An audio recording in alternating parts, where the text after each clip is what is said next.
தனியார் தொலைக்காட்சி விவாதத்தின் போது ஆவேசமாகி நேரலை என்றும் பாராமல் செருப்பால் அடித்த நடிகை லாவண்யாவின் வீடியோ இணையத்தில் வைரலாகியுள்ளது.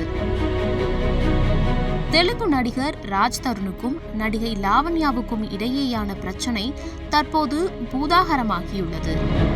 காதலர் தருண் தற்போது தன்னை கைவிட்டுவிட்டு மற்றொரு நடிகையுடன் இருப்பதாக குற்றச்சாட்டுகளை முன்வைத்து வருகிறார் லாவண்யா. இந்த விவகாரத்தில் பெரிதாக அலட்டிக் கொள்ளாமல் அமைதி காத்து வருகிறார் தருண். அவருக்கு பதிலாக அவரது நண்பர் பாஷா பல்வேறு விவாதங்களிலும் பங்கேற்று பதிலளித்தும் வருகிறார். ராஜ் தருண் மீது எந்த தவறும் இல்லை என்ற வாக்கில் அவருக்காக நேர்காணல்கள் விவாதங்களில் பங்கேற்று வரும் பாஷா மீதும் விமர்சனங்களை முன்வைத்து வருகிறார் லாவண்யா.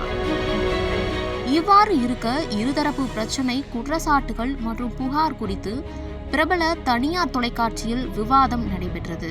இதில் ராஜ் தருணின் நண்பர் பாஷா மற்றும் லாவண்யா உள்ளிட்டோர் பங்கேற்றனர். விவாதத்தில் இருதரப்பும் மாறி மாறி குற்றம் சாட்டிய நிலையில் சிறார்களிடையே போதை பழக்கத்தை லாவண்யா ஊக்குவிப்பதாக பேசினார் பாஷா. இதனால் ஆத்திரமடைந்த லாவண்யா தனது காலணியை கலற்றி பாஷாவை பலார் என்று அடித்தார்.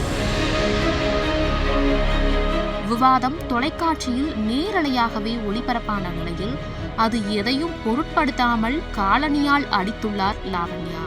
இதனால் ஆக்ரோஷமான பாஷா லாவண்யாவை தாக்கும் விதமாக சென்ற நிலையில் சமாதானம் செய்யப்பட்டு மீண்டும் அமர வைக்கப்பட்டனர்.